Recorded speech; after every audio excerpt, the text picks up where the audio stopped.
Howdy ho, folks, it's me once again, Dear Cracker, coming to you live from the studio in New York City.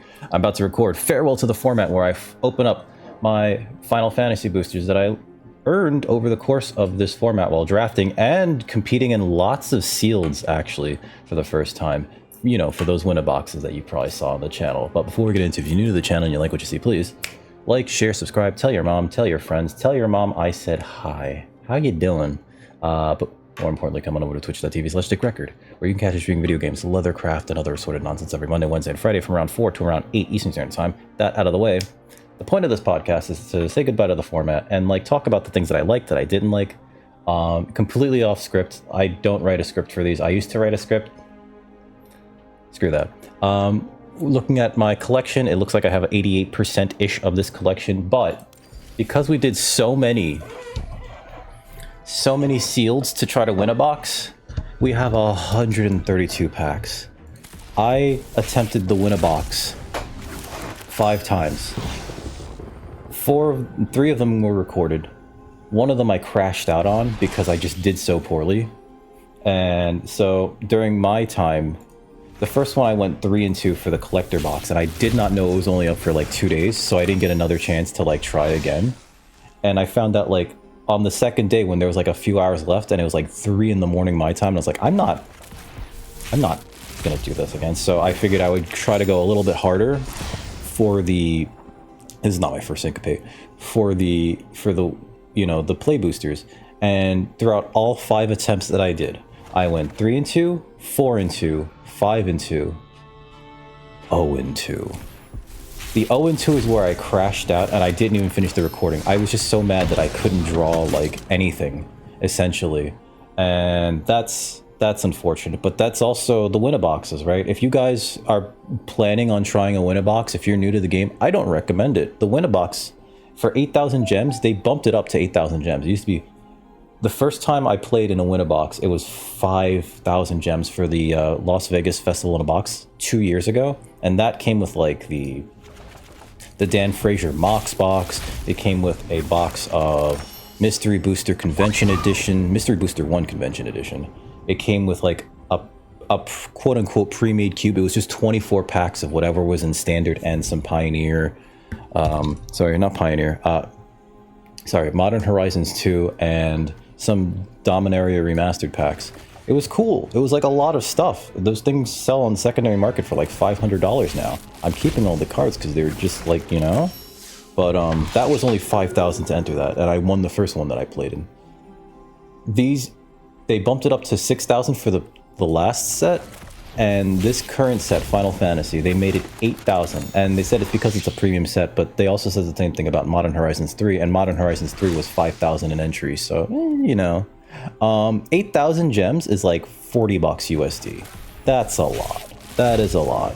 And so we're going to complain a little bit about that, but also recognizing that like I kind of did okay enough to more, like it cost 40,000 gems for me to try 5 times, but of those 40,000 gems I actually made back, I want to say 24,000 gems, which is kind of why we're not essentially destitute and broke up here. And also we got back, I think, some 50 some odd packs, which is why we started off this with 132 packs. We are likely going to finish out this entire set, including the rares and the mythics. Likely, not guaranteed, but likely, which means that my Amulet Titan, which means that my my vault progress is probably going to go up very, very high. I just did my final draft, and it went well. You guys can look forward to seeing that in a few. It'll be available. Ooh, my first Kefka's Tower too. It's Bolus's Citadel. But enough about me. I like the set. I do like the set, but I'm kind of glad that it didn't get that long on the client. And like, just to point out that I am like, I did hear the boys at the fellas at limited, no, what are they, not limited resources, not limited level ups. Oh god, is it limited level ups? Ethan and oh god, I'm sorry, whatever. I'm sorry. I'm so sorry. But they were saying that, like, it's good that this set wasn't on the client for too long. And I kind of have to agree because these past 2 weeks, I didn't, like, pine to play this format like I did when it first came out, and I was just like, draft. As a result, I only did 11 drafts. I did, like, 7 sealed events, 5 for boxes, 2 for just, like, let's learn this format. And, you know, I liked it. I did like this format. I didn't expect it to be this good, actually, which is the funny thing. I thought that that Final Fantasy was just going to be like, I don't know, gimmicky and maybe overly power crept. And to a certain degree, like, it was a little power crept, right? Like, there's finishers like this, you know, there's draw 4 cards like this, right? But on the whole, all of the archetypes worked, which I'm super surprised about. Like, usually when there is a blue-red spells deck, it falls flat because the blue-red spells deck is not adding to the board, right? So if you're playing the blue-red spells deck in other formats, let's say Murders at Karlov Manor, and they add to their board, their creatures usually enter the battlefield and do something, right? And then in response, you kill their creature, right? Because you're the spells deck. Unfortunately, their creature entered the battlefield and did something, so they got that little bit of incremental value. And over the course of the game, you were just sort of on the back foot, because if you 1-for-1 removaled all their creatures, they would still have something over you, and they would still be closer to their win condition or their game plan. In this format, there were so many non-creature spells that were just like, oh yeah, that's actually a creature too. For example, nothing here. For example, Warrior Sword is a 4-mana spell. It's a non-creature spell, much like this Monk's Fist, which I could also use as an example. But it's a non-creature spell that makes a creature, then automatically equips this equipment to it. So you had so many ways to trigger your non-creature spells. You had so many ways to trigger your mana 4 and up, mana value 4 and up spells for things like your Sahagins and your Blazing Bombs, your Tellas, your Shantotos, little Shanty Tots, right? That the blue-red deck actually functioned, and Tella was actually scary to see on the board, because if your opponent had anything to protect Tella, it was like, I'm screwed, right?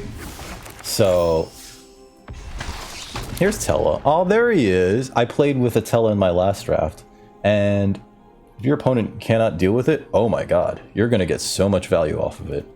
It was great. It's wild. Red was considered maybe the worst color, maybe, but then in supplement to any other color that you were playing with, like, red did like amazing things. Like here, Sefer Almacy. If you were in red, this guy would just rebuy your removal spells from your graveyard if he hit your opponent, right? Light of Judgment was a great way to deal with an entire piece of equipment and the creature was attached to. Even Item Shopkeep. This card doesn't look like it does anything, but it was a secret gold card. If you're playing in red-white, you know, you're probably mostly leaning into your white creatures and equipment and everything, like Dragoon's Lance and Paladin's Arms.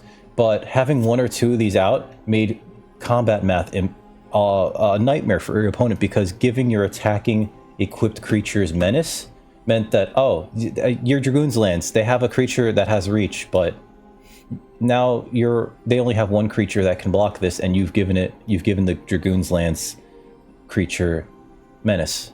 So now your Dragoon's Lance is just getting in. So actually put all of your equipment on that one hero token, because it's going to keep getting in. And so this innocuous little 2-drop, which seems mostly bad, and it was kind of bad outside of the red-white deck, was so good in the red-white deck, you know? Synergy was king. Synergy was, like, amazing in this format. So many of the cards did things for so many of the other decks, right? For example, Retrieve the Esper, right? On base value, this makes a Hill Giant for 4 mana, right? But it's also a non-creature spell. that makes a creature, right? It's a 4-mana spell, so that's good for the blue-red deck. That makes a creature. It has flashback, so that's good for any of the graveyard decks that inadvertently milled it so that you can cast it later on, right? It creates an artifact creature, which is good for the blue-white artifacts deck. This card doesn't seem like it would be good, and in fact, I think early evaluations of Retrieve the Esper were like, this is not going to be good. What, you're going to make a Hill Giant and then whatever a 6-mana 5/5 is? That can't be good. And actually, yeah, no, it was pretty good. This was a pretty useful card. This is from Final Fantasy VI, right? Yeah, that beginning scene. So the format was so balanced because there were so many synergies. Even cards like Fight On, usually this type of card is like, it's okay, right? I typically like cards like this because I'm a value-based gamer. I like to get value from things, anything, right? If I'm doing any milling, I want to have something like Fight On in the deck. This was actually like a really good card, especially because so many of your creatures were guaranteed to die, such as, let's see if we can get one. Any of the summon enchantment creatures, right? Like, come on, let's get one. Because they were all sagas. So all the enchantment saga creatures would go to the graveyard after a few turns. Hey, Fatal Push. That is not my first Fatal Push. So they were guaranteed to go into the graveyard, but they would give you like 3 or 4 turns of like straight up value, right? This is not my first one of those. Oh, okay, just bonus sheet. So let's say you played a Fat Chocobo. It was a 5-mana 4/4. It made a 2/2 when it entered the battlefield. That's not bad, actually. And I'm gonna stop digging for one. But like, it was gonna die in 4 turns after giving your creatures 3 turns worth of trample. Okay, sure. But then to get it back later on, because like, you know, you're just like, oh well, I need this and I need to go wider again. That hurt, you know? It added 2 bodies to your it added 2 bodies to the caster's side. And the Fat Chocobo lasting 4 turns means that you had to deal with it, right? It wasn't going away on its own. If you got to swing with that 3 times, barring any haste, right? If you got to swing with it for 3 times, that's a total of 12 damage. So sometimes you trade with it. Sometimes you burn a removal spell to get rid of it, because what else do you do? Do you just let it hit you 3 times? That puts you at 8. It's a lot of damage. So there were times where you saw a Fat Chocobo and it's like, they got the token, but I still have to kill it. I don't like that at all. Green had the better summon saga creatures because they just were so good, right? Fenrir was great because it got you a card's worth of value immediately, and then it could also draw you a card later on if you had like the biggest creature, including when Fenrir dies, right? When Fenrir dies, if your opponent only has like a 3/3 or a 2/2. Here, some of them were not great. Like Esperama, you needed to be in the spells deck and you needed to be churning through your spells, and this was not a 4-drop. This was like more along the lines of a 6 or a 7, because you had to have those spells in your yard so that you could then get Judgment Bolt to kill something. Otherwise, like, Rama sucks. Oh my god, here's Arden. Arden was wild. There were some...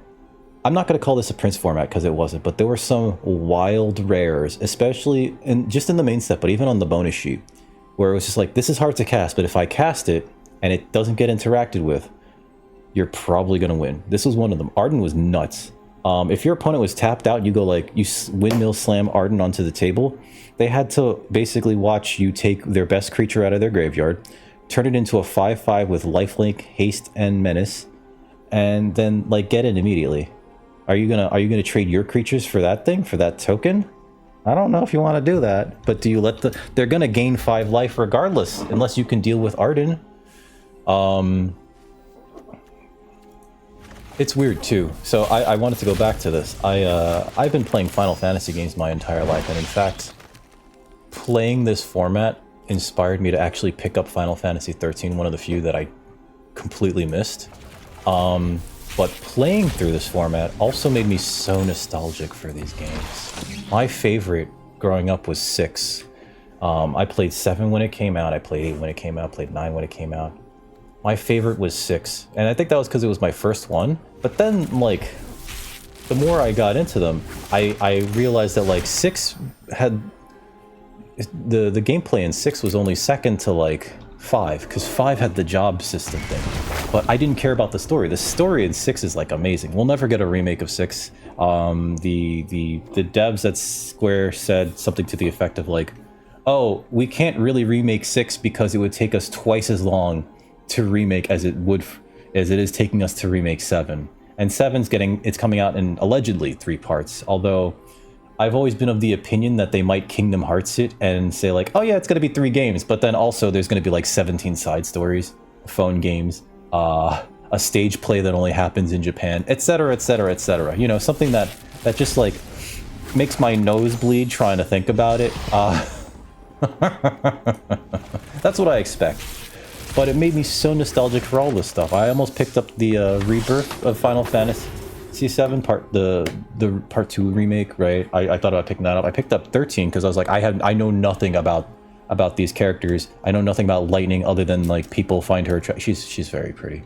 I know nothing about Saz except he's my favorite card from that game in this set. And while I'm playing like Final Fantasy 13 Part 1, I'm finding out, oh god, you're my favorite character here, sir. Like, he's my favorite character in that game. So I'm glad to find out that it's like, oh yeah, no. He's not just a good card. He's like, I get it. I don't want to run around after these friggin' kids either. Not that I'm like ancient like Saz. I think Saz is like what, in his 40s or 50s, but oh my god, it's just like, you know, sometimes I've learned on a lot of solo traveling adventures that you should take breaks. You should take breaks, you should sit down, go to a cafe, have a snack, right? Have some coffee, you know, talk to the locals if you can like speak the language well enough. I know I didn't draft eject. This game made me, this set made me want to replay 10. And I like 10. I do like 10. 10 is my favorite of the PlayStation 2 ones because 10, for one thing, had the best version of the active time battle because much like in Final Fantasy Tactics, which has... well, we'll get to that in a second. But yeah, much like Final Fantasy Tactics, everything stops. Everything stops so that you can take your turn, which I like. I wish that active time battle actually worked like that in any of the other games. Instead, like, as the bars are filling, other bars are filling, other commands are happening. It seems sloppy. I liked how 10 played because of it. Some people don't like the sphere grid, whatever. I really enjoyed 7 because of the character customization. But again, like, I think my favorite to play is 5 just because of the job class thing. And job classes were so highly represented in this format because of the job select mechanic. I think they put... not every class, right? Because there was no Mimic, right? Go-Go was in the set, but there's no Mimic. There's no Berserker. There's Dark Knight. Oh no, was it Berserker or was it Barbarian? There's like... in Final Fantasy X-2, there's like a Barbarian, you dress up kind of like a bear. And then in like 5, there's also a Barbarian. I think it's Barbarian or is it Berserker? It's one of those two. And you only use axes, and you have no control over your attacks. You just keep swinging. But yeah, this like as I played it, I was like, oh, it's that card. I remember that. I never touched the online games, so I know nothing from like, this is from 11, I think. This is from 5. I don't remember this from 5. But like, I know nothing from like 11. This is from 11. I have no idea what a Kutrub Forayer is, or from 14. So like when I saw Ishtola, I'm just like, okay, they have cat girls. I get it. I get it. She's cute. All right, sure. But you know, this whole set was like this massive nostalgia trip. You know, even Triple Triad got representation in this set. And it's funny, I actually have Triple Triad cards. They were printed... Hey! They put his laugh in there! You know, I never drafted this card, so I did not know that he laughs. His trademark... when he comes into play.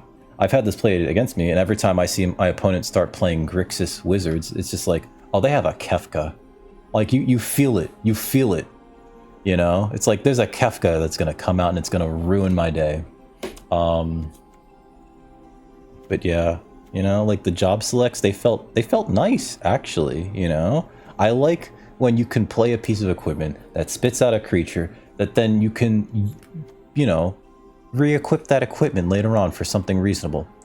Early on, I thought that Dark Knight's Greatsword was going to be the worst one. It ended up being one of my favorites because you could be so aggressive with this. Do you have a flyer? Was that flyer out already? It's no longer affected by summoning sickness? Just get in. Because also worth noting is that unlike the previous set, Dragonstorm, this set had way less flyers. And so evasion mattered a lot more in this set. Galacat, Cloudbound Moogle even, like the flyers really mattered. Kefka even flies on his backside. So if you had flyers, sometimes you just stole a game that way. Oh, this is a lovely pack actually. We had the land cyclers again. The green one was obviously the best one because Colossal Dreadmaw has grown up significantly since we last saw it. And you just felt okay resolving a 6-mana 6/6 with trample that gained you 3 life too, you know? Colosseum Behemoth was also just like another, are you playing the ramp deck? Put this in there. Put this in there. Don't worry. It at least gets you a card. Sometimes it destroys an artifact. Choco, I felt like this was just not good enough. I don't know. Maybe I couldn't draft the birds deck. But there were so many like really good commons. There were so many really good... Yeah, there were so many really good commons that like you could draft a deck with like 0 bomb rares and still do okay, which is like a wonderful sign that a format's good, right? Of course, the moment your opponent slammed down a Bahamut, you just scoop, just hit them with the GG and leave. Stupid thing. Look at this stupid thing. Absolutely stupid. I've beaten one of these once, and that's because I don't think my opponent knew what they were doing. They weren't committing to the board, and so when they mega flared, it did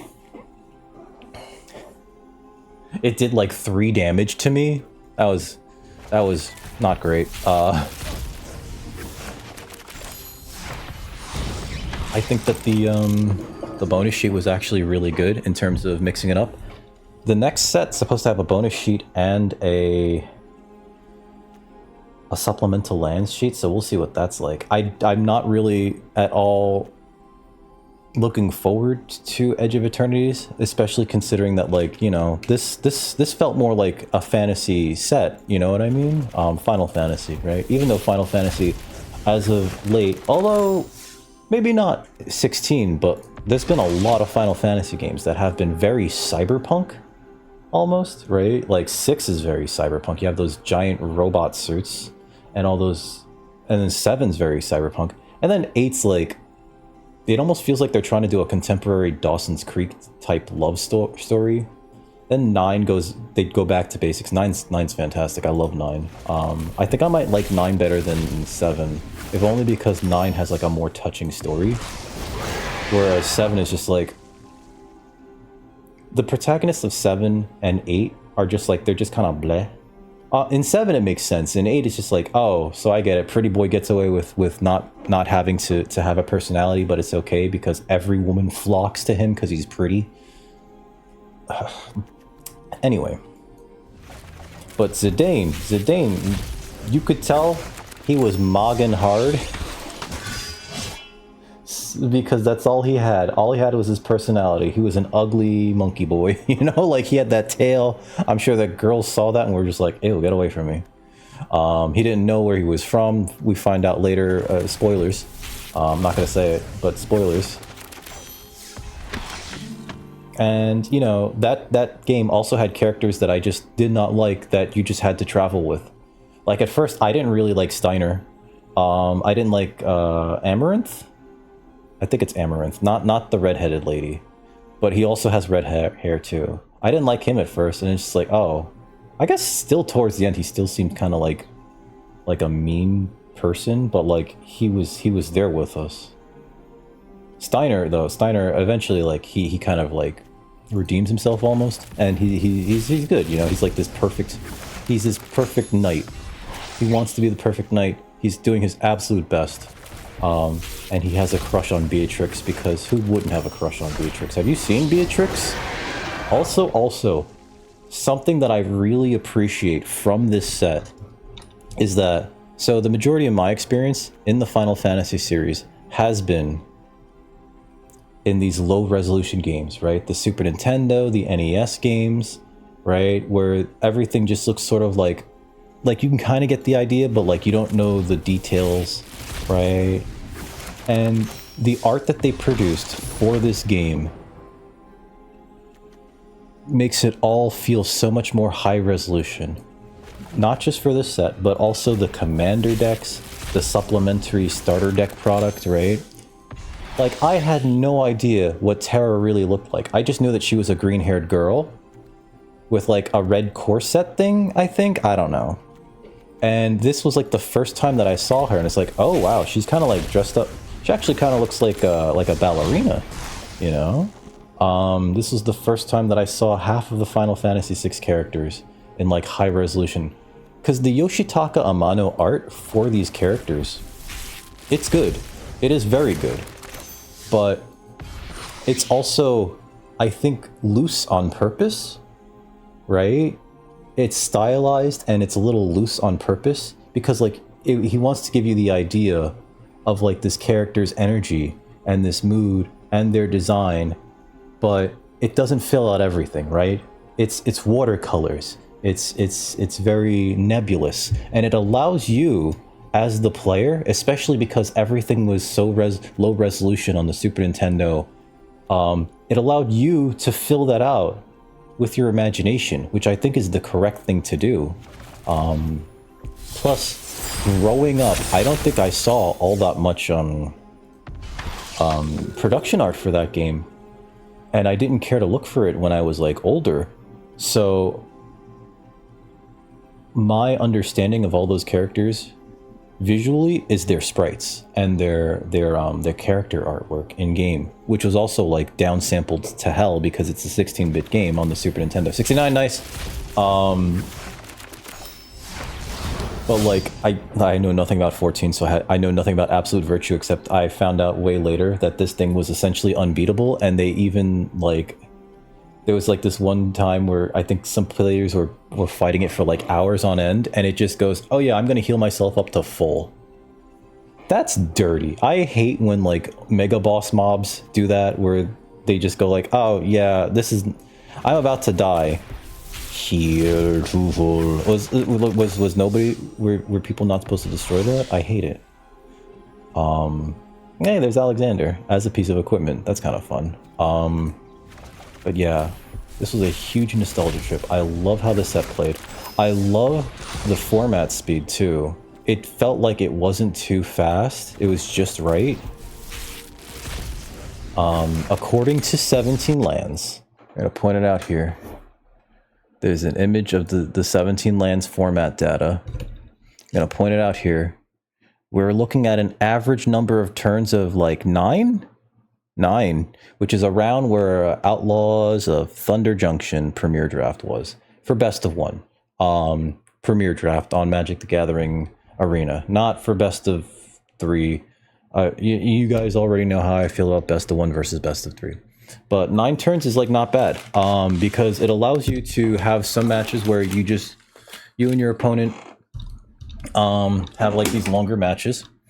But it also punished people for being too dirtily, right? So we're in the current state, oh wow, there's the Buster Sword. We're in the current state of draft where you can't dirtle. You can't turn 2 do nothing, turn 3 do nothing, turn 4 do nothing, because you will absolutely lose to somebody who goes 2-drop, 3-drop, 4-drop especially on the play, right? If they're swinging in and you're not putting up anything to like block or trade, you're going to lose. There's our boy Saz. There's our boy Saz! And his Chocobo was also like a house, an absolute house. I was talking to my homie, Dr. Professor Yanley, at YouTube. He's at Yanley on YouTube here as well. And we were talking about this stupid Saz's Chocobo. because he played a game where somebody turn 1 saws his chocobo, turn 2 rides the shoe puff. This set had so many memes. So ride the shoe puff getting a card period was amazing. And turn 2 ride the shoe puff, turn 3 it was like a 4/5 just swinging in. It's like, what do you do about that? And it's like, yeah, you know, like, what do you do about that? You have to have like the destroy target creature, or you have to have the please go away. This is not my first Sid. I refuse to believe that this is my first Sid. Also, I absolutely love the fact that Sid has 16 different arts, or is it 15? Because I don't think Sid's in the first game, that's right. But they made 15 different arts for Sid, and you can play as many copies of this card in your deck as you want. So you could have all different versions of Sid out. Although I guess well, in the yard, not out, because he's technically legendary. I just think that that's amazing. And the team at Wizards of the Coast, they clearly have. This is not my first Thrum. This is not my first Thrum, because I drafted one of these with Seifer. It was like after I drafted Seifer, Almacy, I drafted Lightning Bolt, and I was like, that's it, you know. The team at Wizards of the Coast really seems to care about this set, which I think is amazing. Not amazing, but I think it's great. Like, you could tell, you could like feel that the cards were like, you know, taken care of. Obviously, as a draft set, like it has to have certain things supported, like certain characters have to be able to do certain things, right? Like Prompto being what he does, right? Although this art's fantastic, because that's 100% like something that Prompto would do during a match. It's just like, oh my god, buddy, we're fighting dinosaurs. He's like, yeah, hold on one sec. You know, taking a picture of everybody with his camera and everything. But then, like, sure, it is a little reductive to make the homie a 2/2 with haste that sometimes makes a treasure, but it was meant to fit into an archetype, so sure, right? Like, these things just happened and they work, actually. Like, I'm not bitter about it. I think that it's fine. Cloud of Darkness going like, hey, there's a bunch of creatures in the graveyard. Want me to like shrink that thing to nothing as a result of that? I don't recall what Cloud of Darkness does, because I actually didn't play 3. This is from 3. I didn't play 3. So I have 1 and 2 on the Game Boy Advance. I have 4 in cartridge for the Super Nintendo and the Super Famicom. I didn't even talk about this. I have 5 for the PlayStation, as like that PlayStation re-release, because that was the first release that it got in North America. I have 6 for the Super Nintendo and for the PlayStation, because it was a double. The 5 and 6 got released in the PlayStation as like a single thing. 7 I have, 8 I have, 9 I have. Although I've lent it to a friend and he absolutely ruined the discs. He lost all the books that were in there. I'm still mad, by the way, Edgar, if you're watching this. Not mad, just bitter. 10 I have 10 too. I didn't ever finish 10 too. Actually, I should talk about which ones I finished after that, right? 11 I didn't play because that's an MMO. 12 I have the collector's edition, but it's, you know, for the PlayStation 2. 13, which one was 13? Oh, 13 I'm playing right now for Steam. 14 is an MMO. I tried it on my PlayStation 4 and it wasn't for me. So like, I don't have any memories of it. 15 I played on PlayStation 4. And 16 is on the PS5 and PC, and I have not played it on the PC. I like Jill though. She seems really nice. She seems lovely. Yeah, I like Jill. There's Lightning. I remember the first time I saw this character, I was like, I get it. She's pretty. No wonder you guys like her. And that's been the majority of like what my male friends say about Final Fantasy 13, is that like Lightning's great, and it's just like, is she now? I mean, I get it. I too like scene girls, but a little out of season, not season, a little out of fashion though, isn't it? But I can't like criticize either, because like I you know, when you're a certain age and you're playing like Final Fantasy 7, it's just like you protoform around like, oh, Tifa's is great. So was Jill. And it's like, oh, I guess I have a type. Anyway. But yeah, like, what was I going on? Oh yeah, which ones did I beat? I didn't beat 1, 2. I never played 3. I didn't beat 4, even though I have 2 copies of it. I have it in Japanese. It's just like, I tried to start it again as practice from Nihongo Renshu no Tame ni masu. Is why I bought it, right? I bought it for the purpose of practicing Japanese. Nihongo no Renshu no Tame kaimashita. There we go. I barely played through the prologue. 5 I didn't beat, even though I loved playing that game. I came close, but there's always like this one part where you have to find this cave and I just get lost there. 6 I beat. I loved 6. I love the story of 6. I saved everybody, including Shadow, you know. Spoilers. Make sure you... If you never played 6, friends, wait for Shadow. Wait for Shadow. 7 I beat. 7, the original 7, and then I beat the remake. 8 I did not beat because I don't like how in the end all the towns go away, but that's mainly because they needed to make room on the disc. It used to be this 4-disc game for the PlayStation, and apparently the ending cinematic is so big that essentially they had to write a way for the story to prevent you from entering any of the towns at the end of the game, so they could delete all the town data so that they can have a larger ending cinematic. And I didn't like that, so I never finished that game. I only went to like disc 3. And that's one of the few that has a like a remaster, but I don't think they're gonna do a remake of it. 9 I never beat. I went legitimately to right before the final boss, and like I like to putz around there to like gain levels. I killed Ozma, you know, but I didn't beat the final boss. I got the I didn't get the Excalibur. I fought Hades. I beat Hades too. But 10 I beat. Oh, and 9 was the one that I lent to a friend and he returned it all scratched up, and I can't beat it actually now. The disc stops working during this scene where you're talking with Sid as an Oglop. The King Sid, he's an Oglop still. The disc freezes and it just doesn't move forward from there. It's really frustrating, so I can't beat that game. I guess I could rebuy it. I have it on my phone too, but I never replayed it. I didn't beat 9. I beat 10. I beat 12. I don't remember the ending of 12 actually. The characters in 12 I don't really care for that much. 13 I'm working on. 15. 15 has my favorite ending, but it also has like the worst visual storytelling I think I've ever seen in one of these games. And that's saying something, because there's a lot of what's called ludonarrative dissonance within the Final Fantasy series, you know? Where people will tell you like, oh yeah, you gotta be careful, because like right outside the town there's like roving gangs of dinosaurs and everything. And then you look at the town and there's no like guards, there's no giant concrete walls to keep the roving gangs of dinosaurs out. It's just like there's a little wooden fence, and like people are like playing outside the town, and it's like, but you gotta be careful, there's dinosaurs out there. Nobody seems to be caring about it at all. You don't see people like, you know, just cautiously carrying weapons, you know, even like strapped to them or whatever. You don't see people wearing protective gear. You barely see like town guards.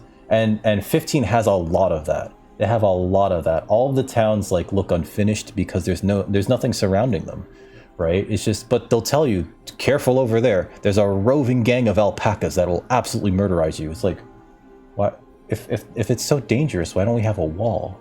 Why don't we have like some sort of barrier, electrified fences? Why don't we have more guards? Nah. But the end of that game, it really hit me in the feels, and I get it, you know? That's... So if you can like put on the blinders for like all the annoying things, it's actually worth playing. It is actually worth finishing. Let's see. I think though my favoritist of the Final Fantasies, and it got, and I mentioned we'd come back to it, but it has no representation in this, because the Final Fantasy sets that they made for Magic the Gathering only covered the mainline games. That's 1 through 16. No 10-2, no Final Fantasy Tactics, even though That takes place in the same universe Ivalice as what? I want to say 14, 11, and 12, right? Ivalice? But it's not, so there's no Ramza, there's no Delita, there's no, Argus? I think his name was that stupid idiot. There's no Melia Duel, there's no TG Sid. Sid could have been one of the TG Sid could have been one of the multiple arts for Sid too, which is funny. And, you know, maybe sometime in the future if they do this again, we can get that. But also, I don't know if you guys know this, there's like 300 Final Fantasy games outside of the mainline 16. So like, what? That, and I'm not talking about like, oh yeah, there's like 40 Kingdom Hearts games. I'm talking about like, there's a 3DS game that takes place, I think it's 3DS, it might be a DS game, that takes place in the world of Final Fantasy 12, where Vaughn and, not Ash, Penelo become sky pirates. They get their own ship.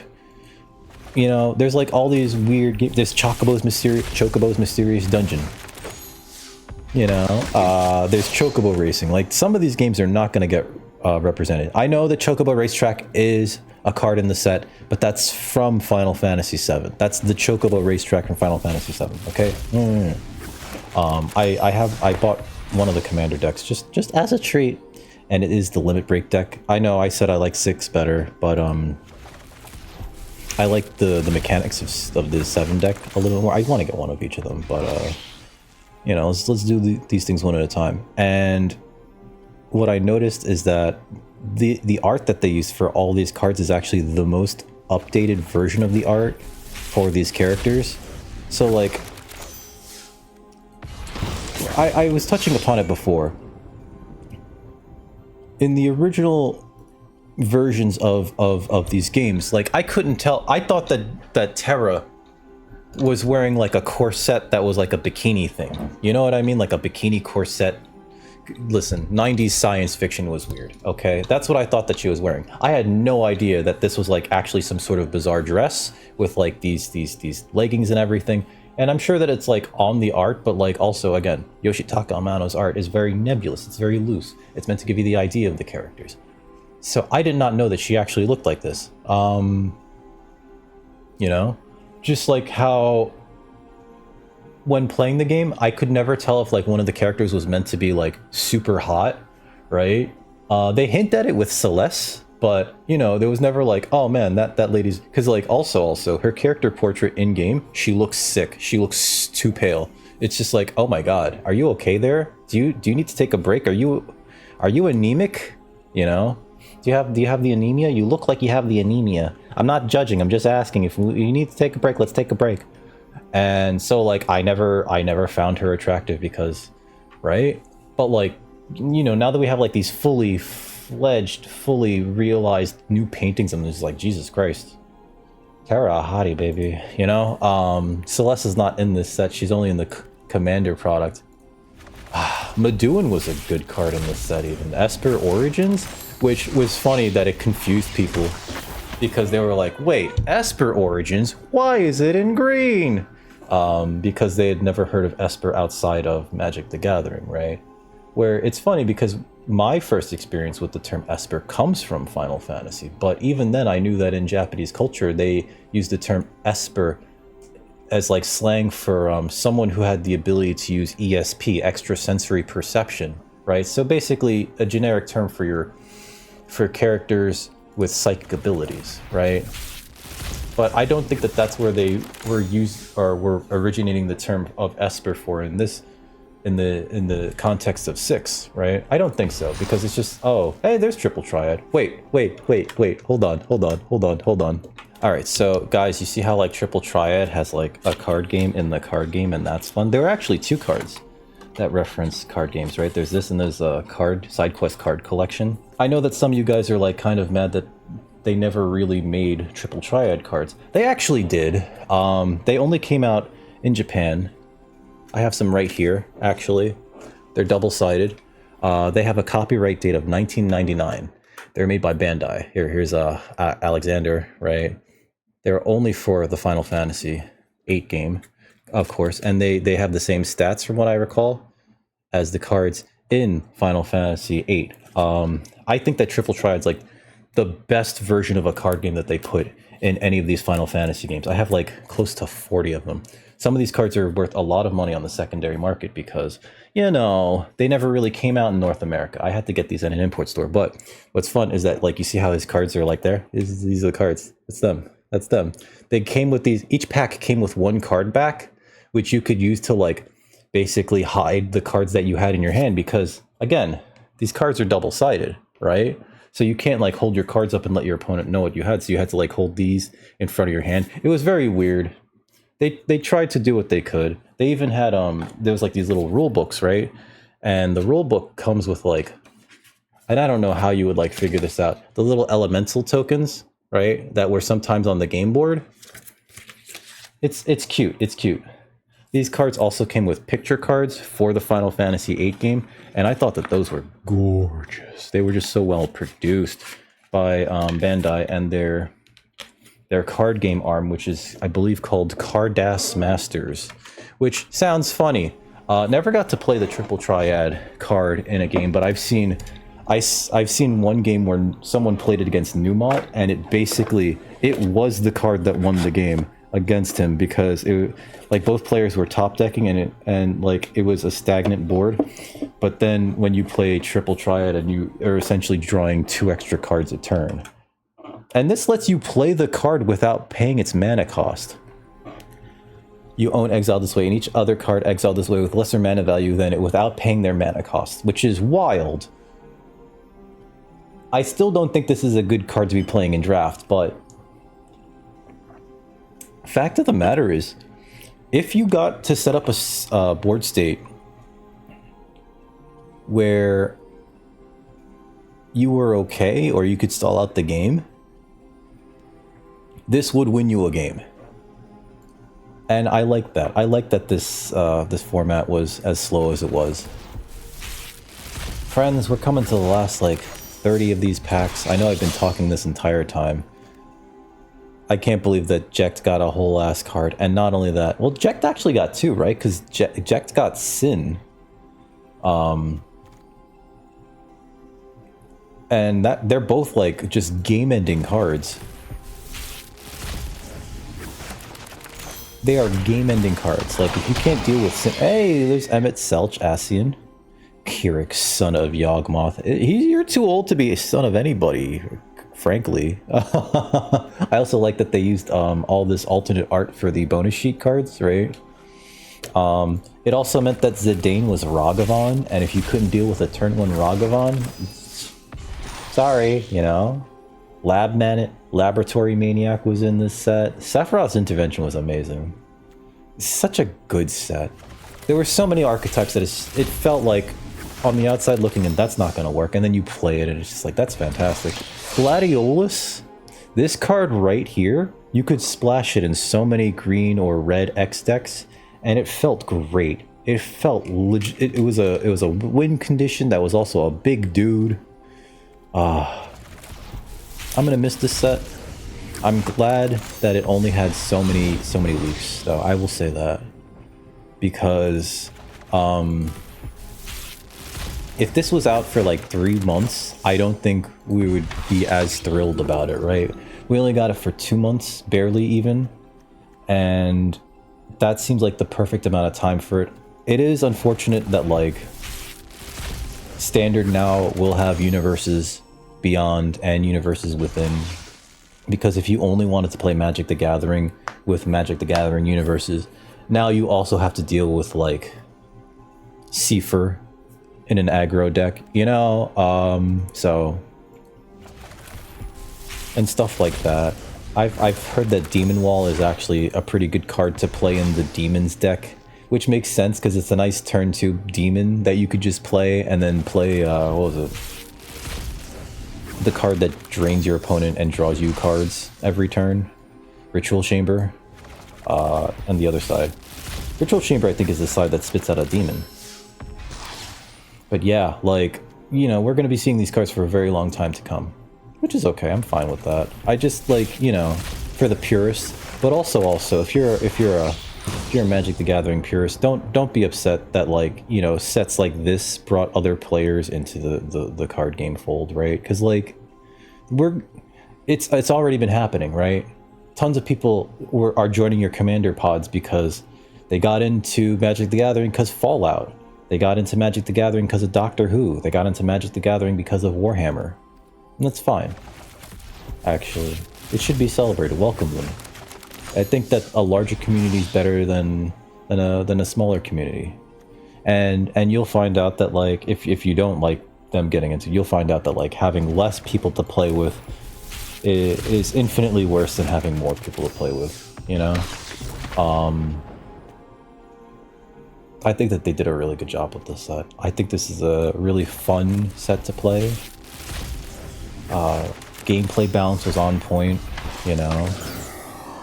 I'm gonna miss it, but I'm glad that it's, like, not been around the entirety. It's not gonna get a third month, I should say. But yeah, this is fun, you know? Even the removal spells felt great, especially in red. One of the things that I criticize about in red is that, like, red typically gets removal spells that just aren't good enough. Right? And this one with Thunder Magic, they really knocked it out of the park with that. And Suplex. Suplex was also very good simply because it could deal with artifacts, and because artifacts was such a big theme in this format, being able to just exile an artifact, no questions asked, like an artifact creature like, what was it, Diamond Weapon? Yeah.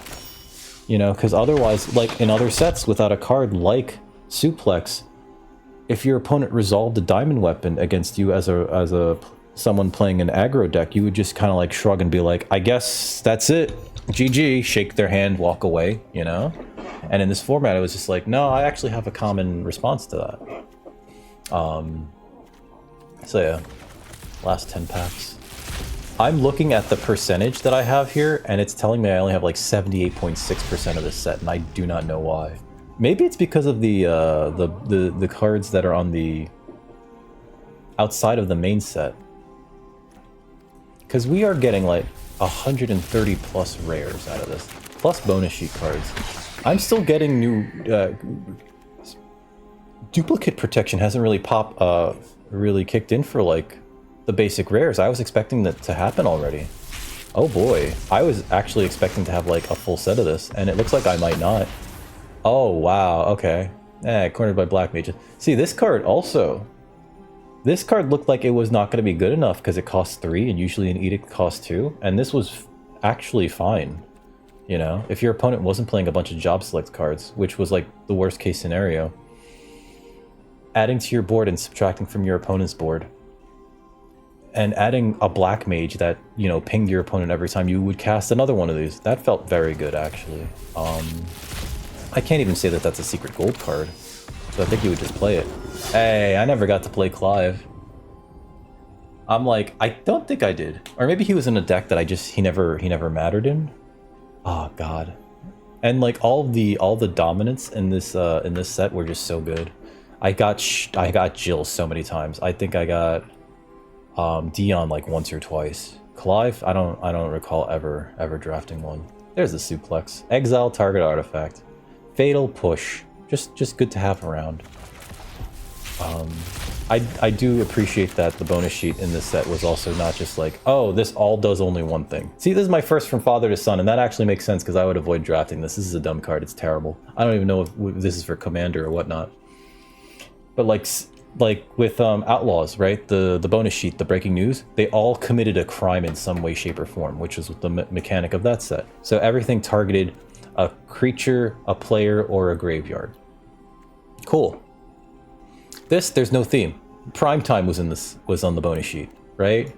Adeline, Resplendent Cathar was on the bonus sheet. SRAM was on the bonus sheet. Those cards have nothing in common other than their creatures. But then, like, also Fatal Push, Deadly Dispute, Dark Ritual, they were all on the bonus sheet. Why?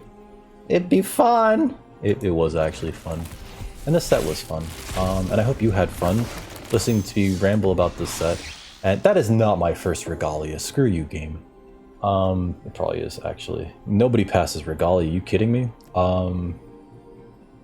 I know I didn't talk much about this set. I think it was great. I think if you missed out, you missed out, and I'm sorry.